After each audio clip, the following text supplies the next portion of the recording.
Asia কাপে super ফোরে টানা জয় তুলে নিল ভারত।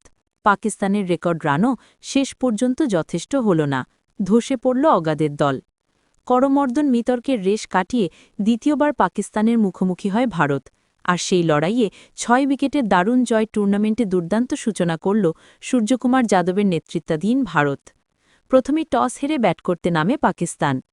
নির্ধারিত ২০ ওভারে তাড়া করে ৫ উইকেটে ১৭১ রান, ভারতের বিপক্ষে তাদের টি-20 ইতিহাসে সর্বোচ্চ সংগ্রহ। তবে শুরুটা দারুণ হলেও শেষ ১০ ওভারে রান তুলতে হিমশিম খায় দলটি। একসময় টানা ৩৯ বল কোনো বাউন্ডারি আসেনি। শাহজাদা ফারহান ছিলেন ইনিংসের সেরা ব্যাটসম্যান। তিনি ৪৫ বলে ৫৮ রান করেন, যেখানে ছিল ৫-৪ ও ৩ ছক্কা। দ্বিতীয় উইকেটে সাইম আইয়ুবের সঙ্গে যোগ করেন ৭২ রান, কিন্তু ভারতের পার্ট টাইম বলে শিবম দুবে ফিরিয়ে দেন দুজনকেই। তিনি ৪ ওভারে ৩৩ রান খরচে তুলে নেন ২ গুরুত্বপূর্ণ উইকেট। শেষ দিকে ফাহিম আশরাফ ৮ বলে ২০ রান এবং অধিনায়ক সালমান আগা ১৩ বলে ১৭ রান করলেও দলীয় সংগ্রহ দাঁড়ায় ১৭১ রানে। ভারতের পক্ষে বরুণ চক্রবর্তী ও কুলদীপ যাদব শৃঙ্খলিত বোলিং করেন, ফলে রান তুলতে ব্যর্থ হয় পাকিস্তান।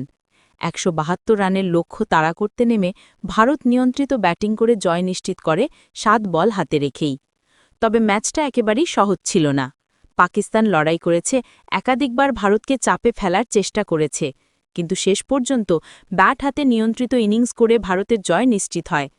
এই ম্যাচে ভারতের অধিনায়ক সূর্যকুমার যাদব ০ রানে আউট হয়ে ফিরেছেন, আর এতে ফিরল ২০ বছরের পুরনো স্মৃতি। ২০০৫ সালে কোচিতে পাকিস্তানের বিপক্ষে সৌরভ গাঙ্গুলিও প্রথম বলেই ০ রানে আউট হয়েছিলেন। ২ দশকের পর সেই দৃশ্য আবার দেখা গেল সূর্যকুমারের ব্যাটে। অবশেষে এশিয়া কাপে টানা দ্বিতীয়বার পাকিস্তানকে হারিয়ে সুপার ফোরে শক্ত অবস্থান গড়ল ভারত।